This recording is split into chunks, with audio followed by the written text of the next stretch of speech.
Yes. Yeah, I know I went through some of the problems on Monday, but let's remind you about that one more time.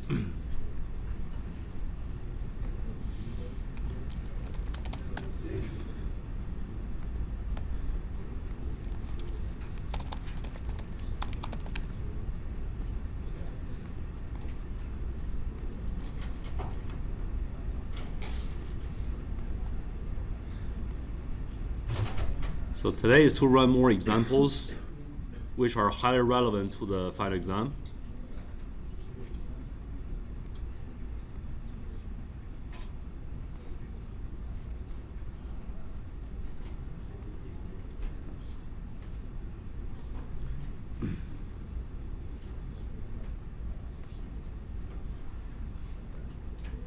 So the KCL problem is trivial. I don't think you guys can fail that one.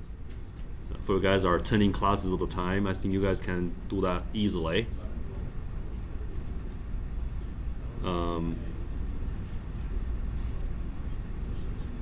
For the three-phase voltage stuff, it's just very fundamental three-phase voltage problem.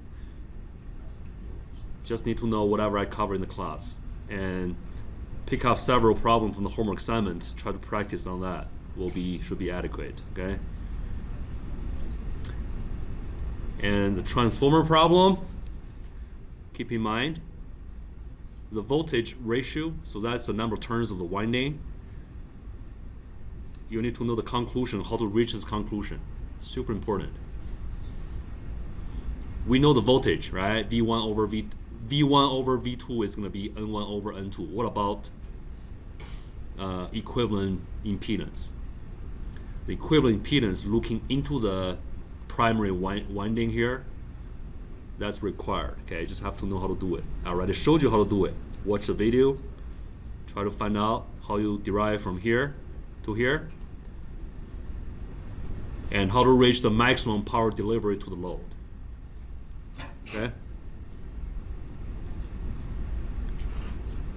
I'm going to cover more about the complex number calculations for the circuits, since I think I didn't have enough examples for you guys covered in the previous lectures.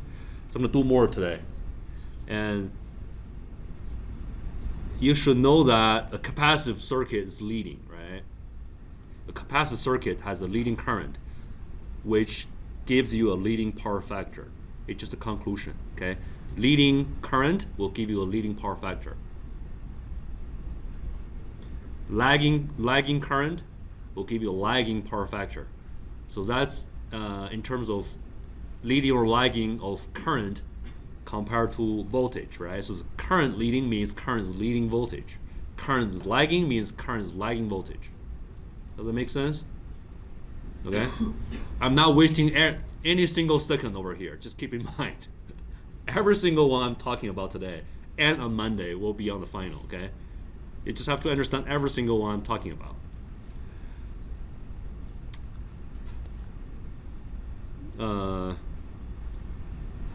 So this type of problem will be covered today, since I don't think I have enough covered previously.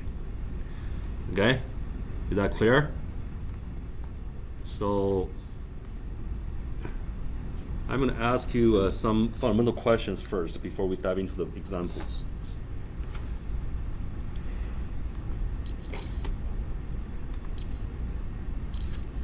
So if you know a phasor, for example, 30 degrees, how do you convert it to a rectangular form?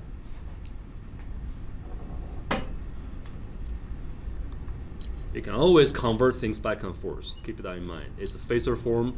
It represents a sine wave. That's basically what you learn from circuit 1, right?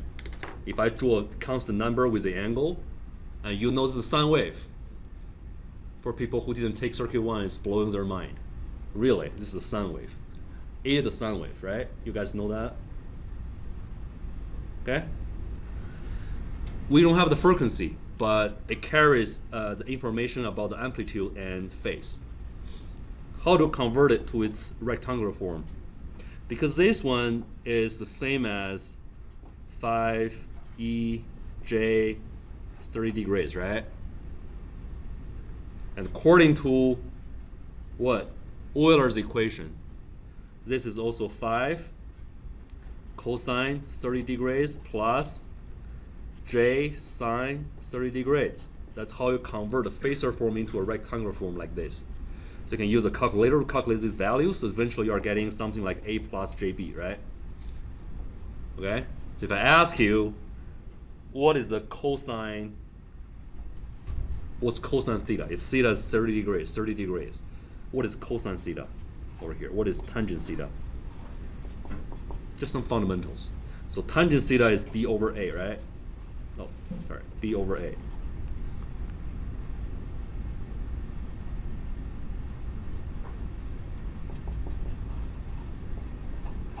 What about cosine theta? What is cosine theta? Let's just look at this form. Cosine theta. What is this bar called? If it's able to rotate, what is this bar called? Phasor, right? So phasor is what? Phasor is a rotating bar, right? That's phasor. What phasor is? It's just basically a rotating bar, right? So that rotating bar has the x and y values, and in this rectangular form, we call A is x, right? B is the imaginary part of it. So what is cosine theta though? If you know, it's A plus JB. So cosine theta will be which one over A squared plus B squared square root? B or A on the top?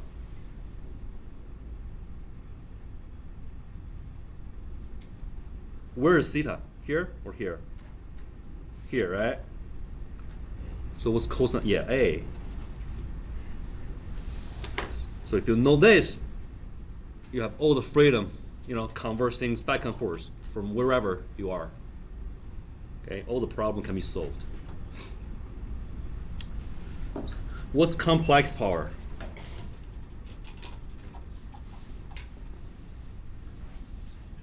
S, complex power, VRMS times IRMS conjugate. Okay, if RMS value is not given, but the peak value is given, for example, it's telling you a circuit like this, and this is 50 with 30 degrees, and this is the peak value. Peak value. What is the RMS? 50 divided by square root of 2, right? Right? So this will be 50 divided by square root of 2 times whatever IRMS is, it just times RMS conjugate. All right. So let's look at one of the examples. How do we calculate it? Average power and reactive power from complex power like this. Any questions on this by far? No?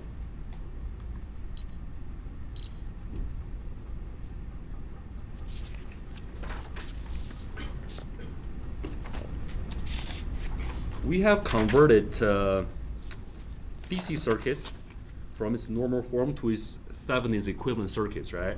But you can also do it with AC circuits, with inductors and capacitors. Just convert them to their impedance form. So if you have a circuit like this,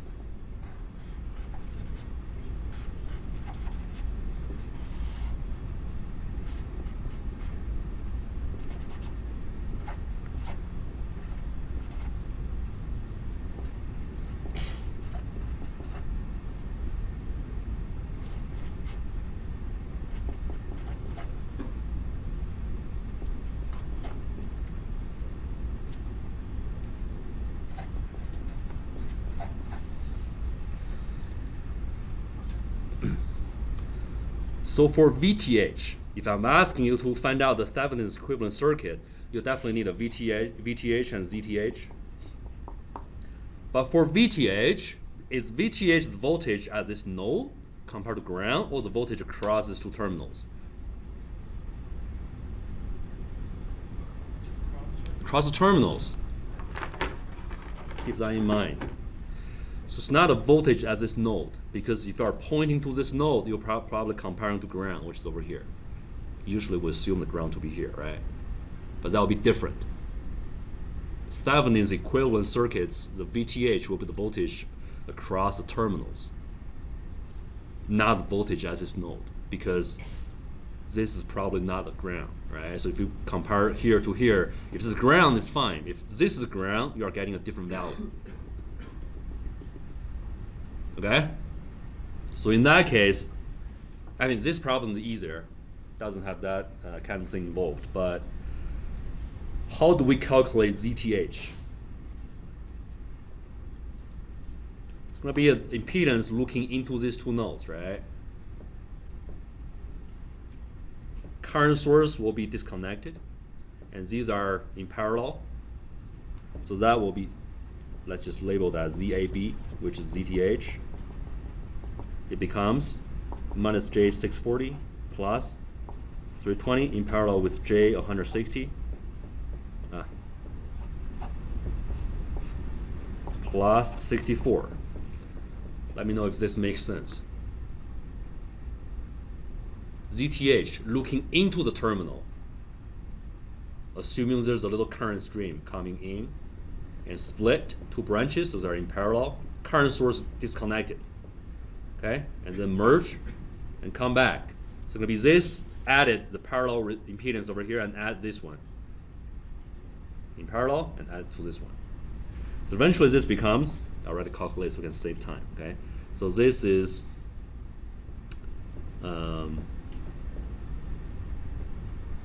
minus J640 plus, so parallel impedance becomes 320 times J160 over 320 plus J160 plus 64, and that equals this. So this whole thing equals 128J plus 64. Do you guys need me to show you how to calculate this from here to here? You can do it, right? No? Oh, you don't need it. Okay. Do it. Okay. This one, 320 times J160, 320 plus J160. How to simplify it really quick? Divided by 160 first. So you are getting 320J over 2 plus J, right? And this equals 320J times 2 minus J, 2 plus J, 2 minus J. So times 2 minus J at the bottom, on top and bottom at the same time. So the goal is to convert this one, simplify this one to 4. So it's going to be a 5. So this becomes 2 squared minus J squared, 320J, 2 minus J, okay, and this becomes 5, 320J, 2 minus J, okay, and this becomes 64J, 2 minus J, and this is 128J plus 64.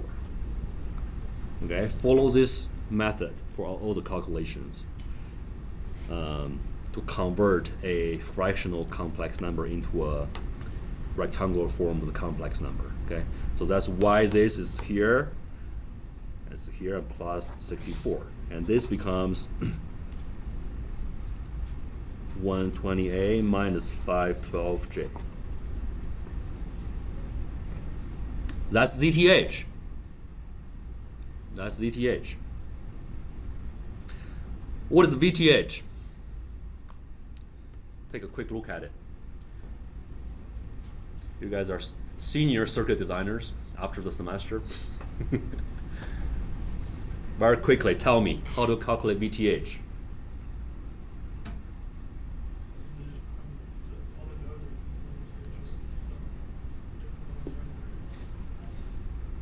Say it again. Do you do a voltage divider? Or? No. Okay. not senior circuit. One step further after this problem. Okay. Okay. That's all right. Very close. It's not a voltage divider, it's a current divider, right? But you are not calling the currents anyway. So the voltage here, are there current in here or no? No current, so the voltage here equals voltage here, right? You got a equivalent resistance over here, you got a current flowing into this black box. It's going to cause a voltage drop. Okay, so you can get the voltage here, which is exactly VTH. Okay? How to do that?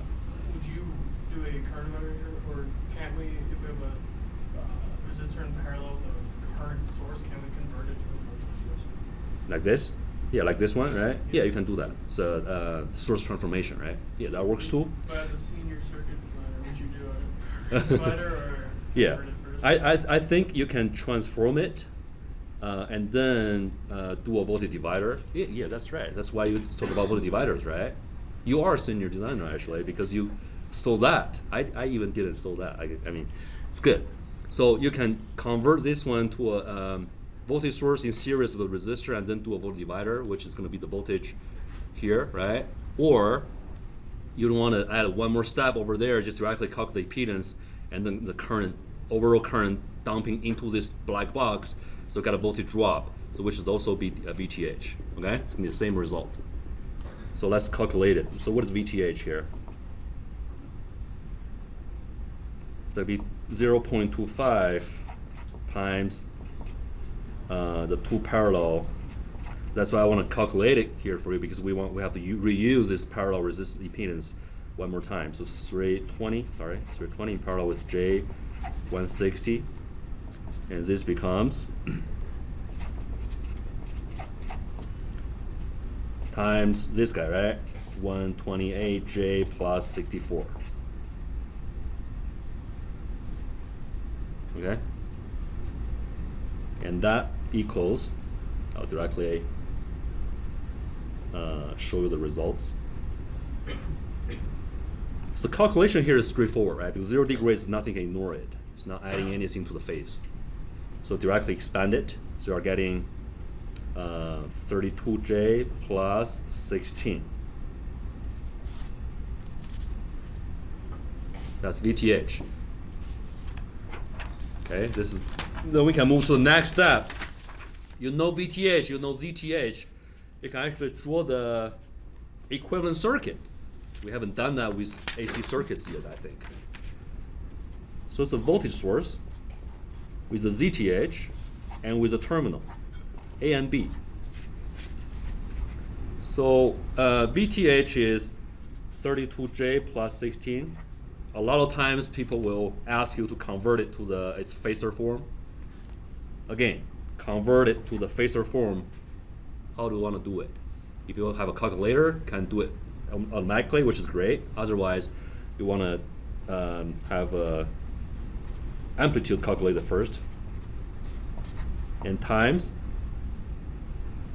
the angle, right? So the angle is arc tangent 32 over 16, okay? Which is 2 actually. That's how I convert the rectangular form to the phasor form. And now let's look at the ZTH. ZTH. What is this? What is this impedance? Yeah. Yeah. So this impedance, if you draw it here instead of drawing a box, it's basically a resistor and what? Capacitor. It's the RC circuit, right? So drawing that equivalent circuit is 128 ohms and minus 512J, okay, impedance. That's the equivalent circuit. Okay? To add a load here and to maximize the power delivered to the load. That's a really traditional problem and will be one of the problems in the finals. No joking. Will be there. How to do that? First, I have to design that impedance first. What the impedance is over here. What is it?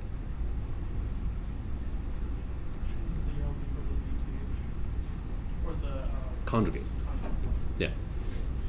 So keep in mind, it's asking for maximized average power or real power delivery. Okay? Because that's the real power we concern. The reactive power is not getting consumed. It's just being sent back and forth to the source, right? It's not being consumed. So this guy need to be what?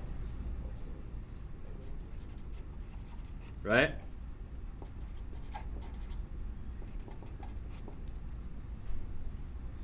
Okay? Then it's going to ask, what is it? Average power, PG. So usually it uses a G to denote the peak voltage. Doesn't matter because sometimes they label this as a VG, for example, VG. Just let you know, it's just a P, average power, okay, average power. How to calculate the average power over here? Remember the equation for average power? You use the peak voltage times the peak current. Okay, peak. Okay, just the peak. There's no angle with it. At the very beginning, angle will be carried out by the cosine angle at phase difference. But this one only has a peak voltage and peak current. So if the sun wave, the peak voltage exactly just the one value. It's a Vm. Same as current. It's just the peak value, not peak to peak. Okay, not the difference. Peak to peak, just a peak. It's amplitude, or it's called magnitude.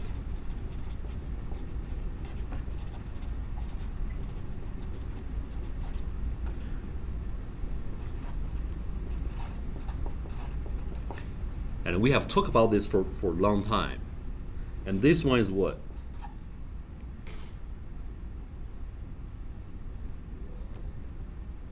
So the phase angle difference of the voltage and current is the phase of what?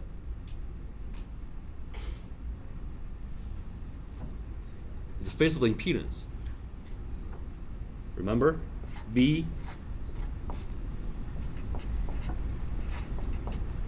Okay, phasor from a voltage divided by phasor from a current. You're getting the impedance, right?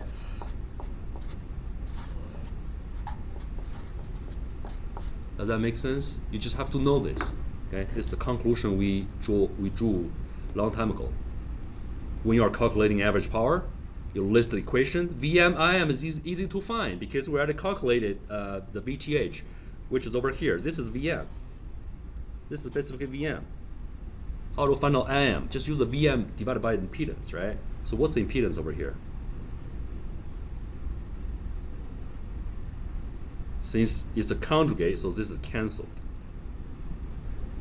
Okay, so this one equals Vm times Vm over 256, which is Im, divided by 2, and times cosine.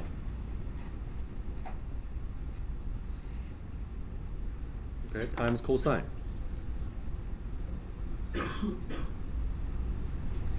So that will be the average power. The thing is, you design the impedance to be the conjugate of this guy, so the reactive part will be cancelled. So this angle becomes what? It's basically just resistors, becomes 1, right? So the angle difference between voltage and current will be 0. So in this case, this is 1. It's 1. So this will be the average power. Very important.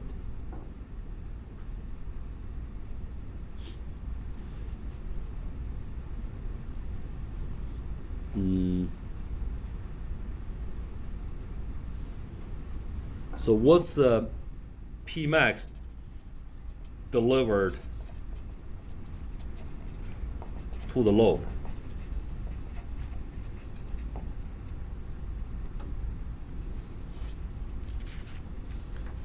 So we design the circuit, we know the circuit now, we know the voltage in complex form, we know the current in complex form. This is the average power delivered by the source, right? But it's not the average power delivered to the load. How do you calculate that? I mean, before you know this conclusion, and now you can do it easily, but before we know this conclusion, how to directly calculate the maximum power delivered to the load? P plus the square, P squared plus Q squared. What was that difference? Oh, that's apparent power, right? For average power delivered to this guy.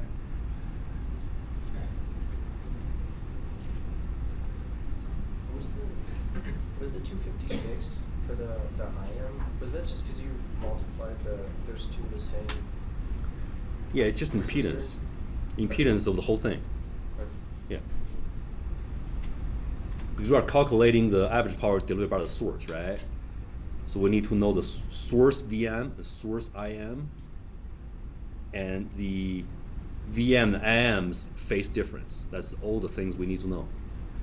VM is already calculated. No doubt on that, right? It's done.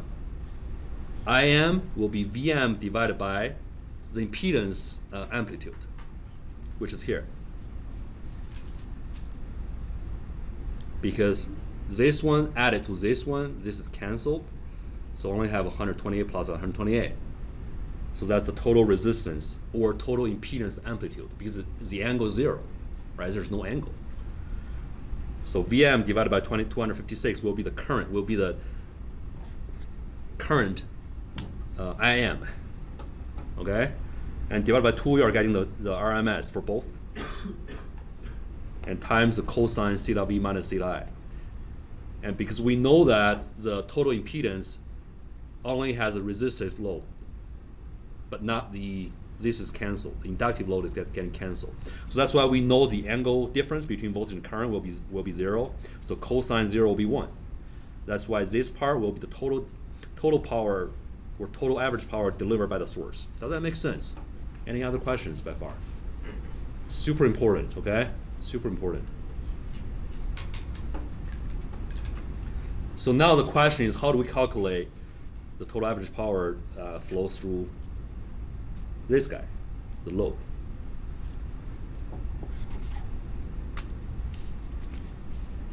Who is consuming average power right here? Only this resistor. So we don't even need to worry about this one.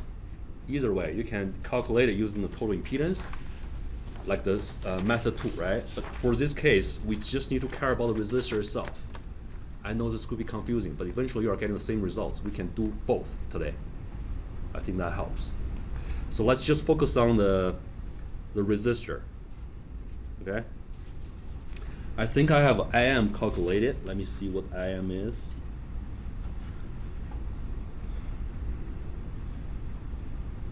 So I here, I already calculated. I equals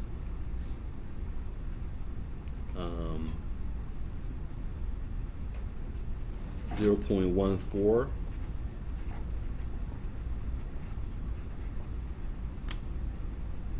This is a total I here.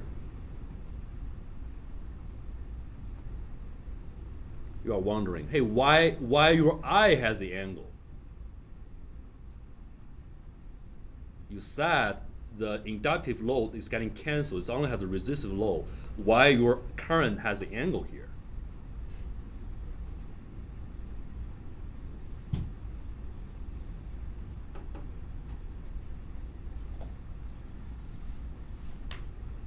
My question is why so I calculated this already, why I has the angle here? Since your capacitive inductive load get canceled, only has a resistive load in the circuit.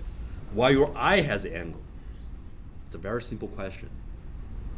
Take a quick look at it. No, it's canceled.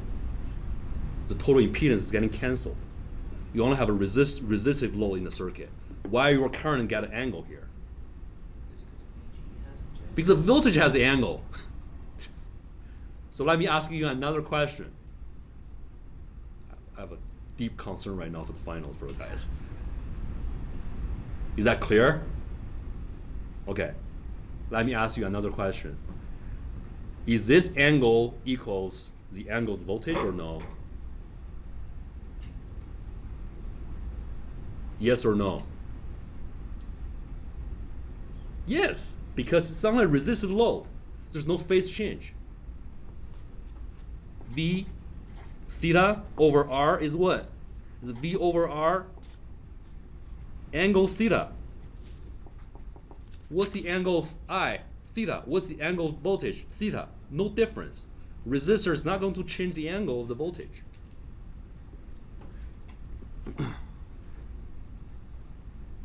Okay? Now let's come back. And you convert it from here, your original source doesn't have the angle. Why your voltage has the angle here? Because that's not the original source. It's the seventh equivalent source after all these load, all these network. That's why there's the angle. It's calculated. Whatever you calculated, that's what that is, right?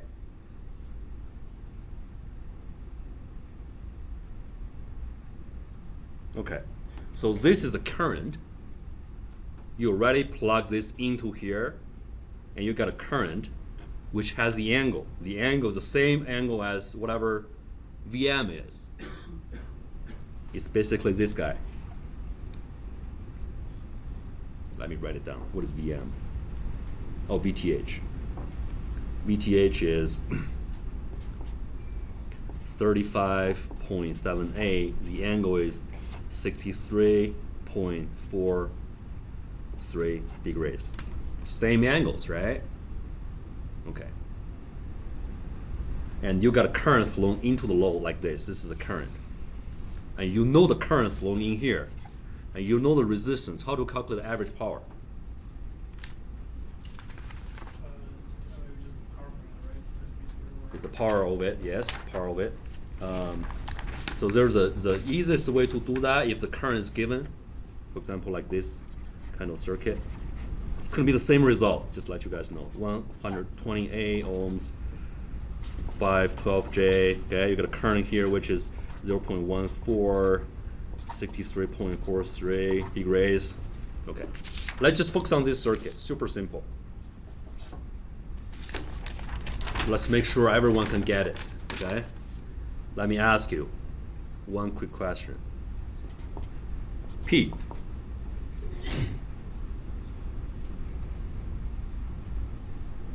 Only the resistor is consuming average power, and P is average power. So how do you calculate average power? If this is the peak is IM.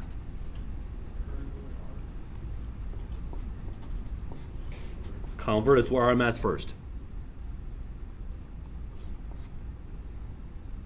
Times the resistor, get the voltage drop. Okay? Times the current, RMS again. So this is the voltage drop. This is the current. Both in RMS. Why? I already divided by square root of 2. Okay? So what else? Cosine theta V minus theta I. So what's the phase change of the resistor? No change. So this is 1. This is method 1. Just looking at the resistor. You got a voltage across the resistor, you find a current flowing through the resistor, and you find out you don't even need to find out because you are focusing on the resistor. So the voltage and current phase difference of the resistor will be 0, and cosine 0 will be 1. That's why if you're looking at the resistor only, you don't need to worry about that. So eventually it's just basically IM over square root of 2 square times R. Remember, power is I square times R, right? Same thing. So IRMS squared times R will give you the average power of this circuit. Okay? And that will be the maximum average power delivered to the load, because this is the load and this is the current. This is the current when we have this load in this circuit to satisfy the condition that it's delivering the maximum average power to the load. Because we design the load to do that, to achieve that purpose. Okay? And we design the load, we plug in, we find a current, and we use that current to calculate the average power, and that becomes the maximum average power delivered to the load. Does that make sense? Okay, cool.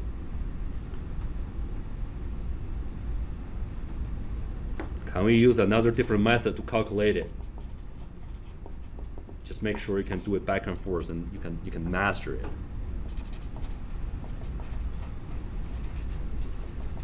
We're gonna master it instead of just have an introductory level. If you don't want to focus on the resistor, but focus on the whole thing, does that work? How do we do that?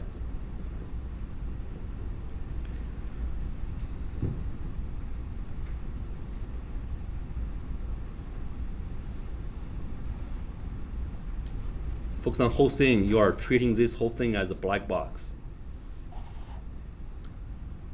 What is given is IM with the angle, which is fine. We don't have to worry about that for now, right? So keep in mind, average power equals VM times IM over 2 times cosine theta V minus theta I. What's the difference compared to this method, method 1, only focus on the resistor? What's the difference? The whole thing, yeah. This one won't be 0 anymore. Why? Because you got an inductive load. You are looking at the whole thing. Okay? So this one is causing a phase change from the current to the voltage. So how to do it? What is VM? Let's say. What is VM first? Keep in mind, you always use the amplitude of the impedance to convert, to plug into the Ohm's law to calculate AM and VM. So for example, what is given? IM is given, right? So what is IM? 0.14. Okay? 0.14 will be IM. What is VM? VM is 0.14 times the amplitude of this impedance.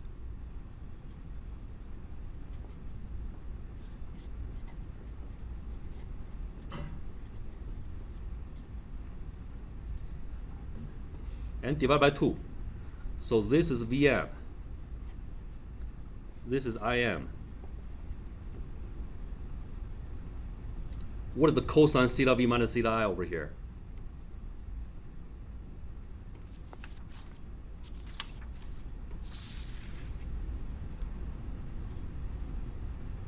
A divided by the magnitude of the impedance. What is A? The real number, right?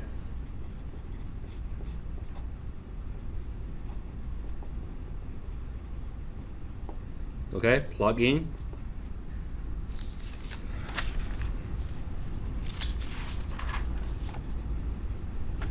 What is this eventually?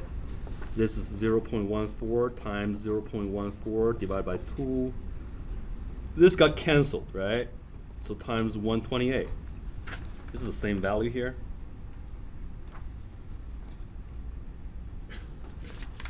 Are we reaching the same result? Compared to where? Compared to here. What is this? IM square over 2 times R.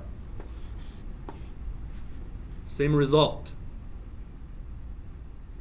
Make sense? You just have to be able to do it back and forth. Use both methods. It's not, you are not confusing yourself.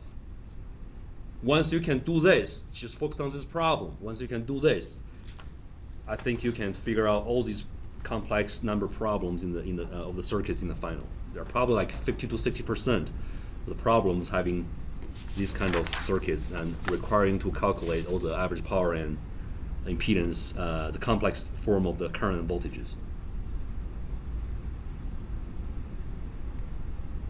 Okay, after class, if you don't have enough time to work on more other examples, try to understand this thoroughly, okay?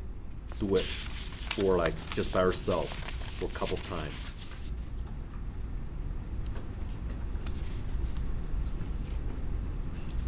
Let's look at one more example here.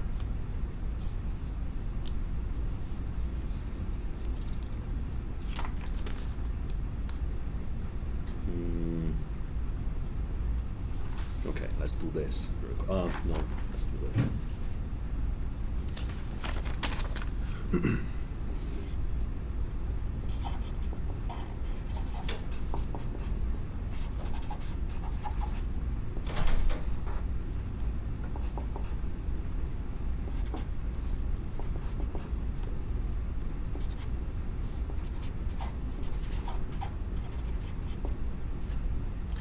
If it doesn't tell you this RMS, it's gonna peak.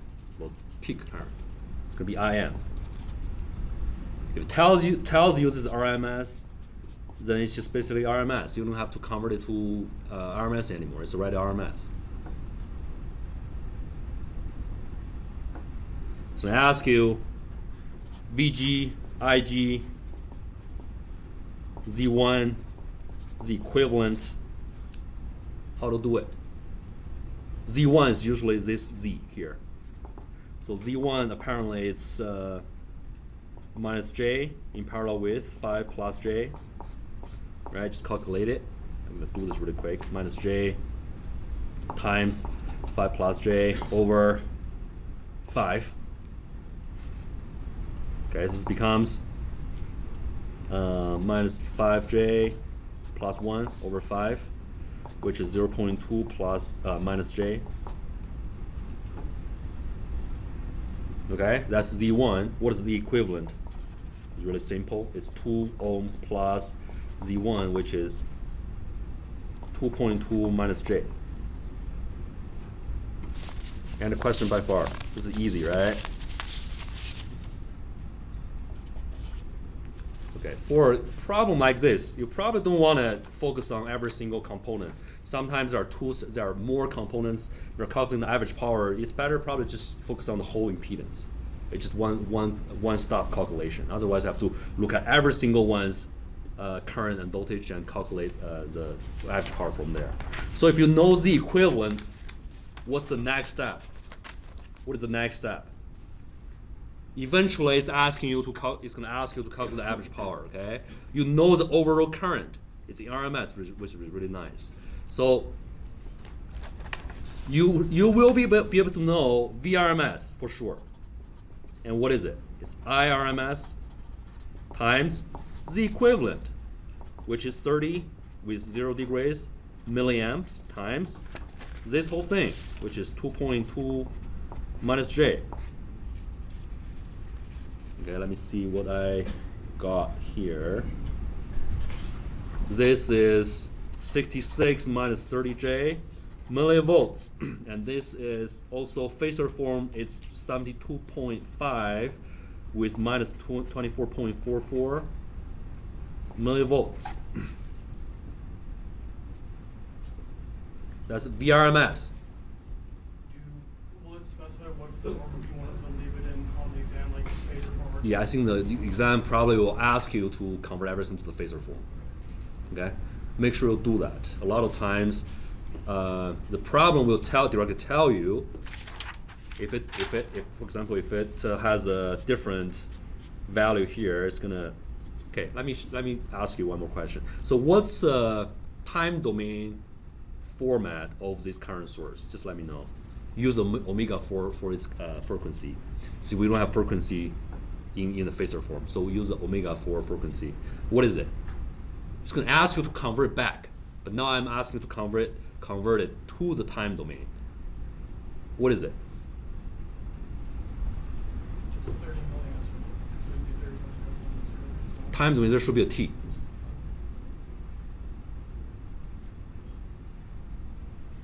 (30 cosine omega t milliamps).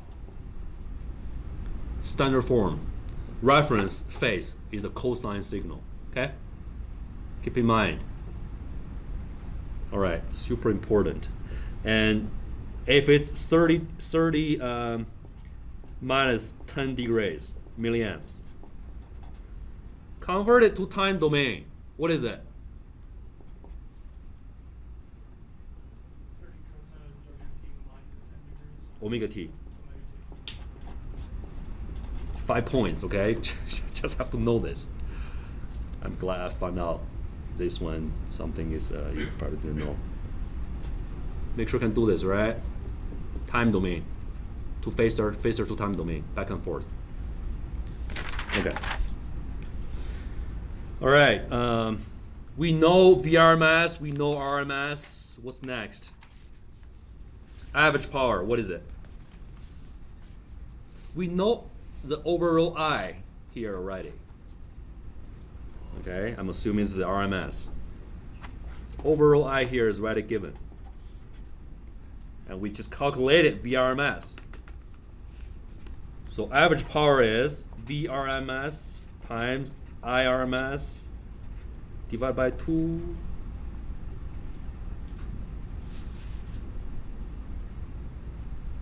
No. When you divide by 2, so VM times IM is the peak voltage divided by 2, because it's basically VM over square root of 2, which is the VRMS, and IM divided by square root of 2, which is IRMS. And square root of 2 times square root of 2 is getting 2 here. That's why you got a 2 for the peak voltage and current version. But now it's ready RMS. You don't need that 2 over there. But still need the phase. Why? Because voltage and current in this circuit with a complex load, there will be a phase difference between current and voltage. So, what is that? Angle difference. What's the angle for the current? 0. What's the angle for the voltage? This. It's going to be cosine what?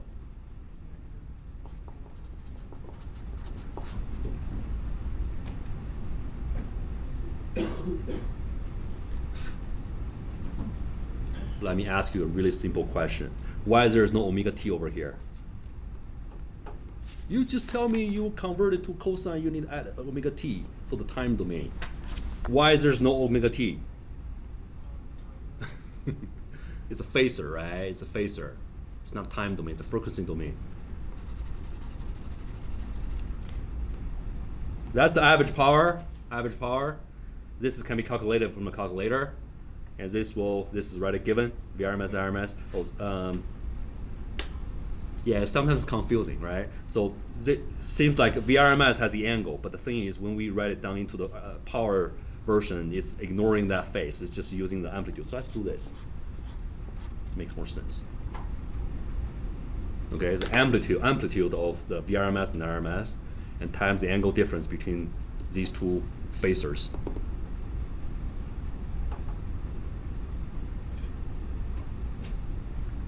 Okay?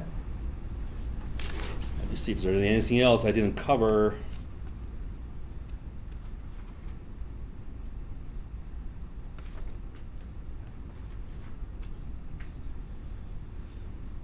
If I change the circuit format a little bit, for example, to a circuit looks like this, are you still able to calculate everything? Oh, before we move on for a different problem, what is reactive power? What's reactive power? So RMS times IRMS times sine theta V minus theta I, right? Okay, so just calculate it accordingly. And apparent power S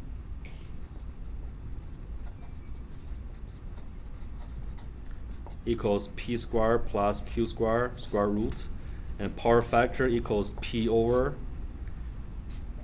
P squared plus Q squared as well.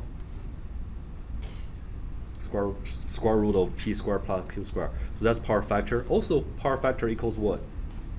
Just look at this. Huh? P over S, yes. Also, it's basically just the cosine theta V minus theta I. Is that correct?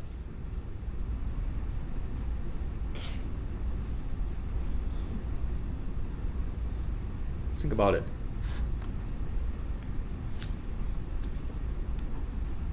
Why?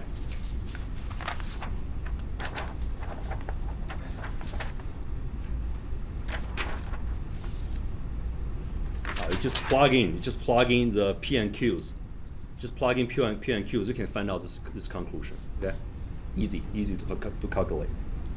Just let you guys know.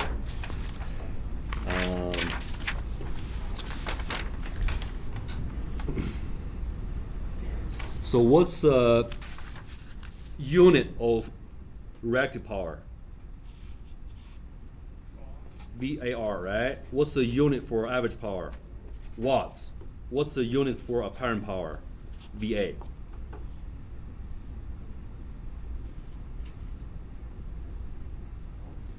Okay? Any other questions from me?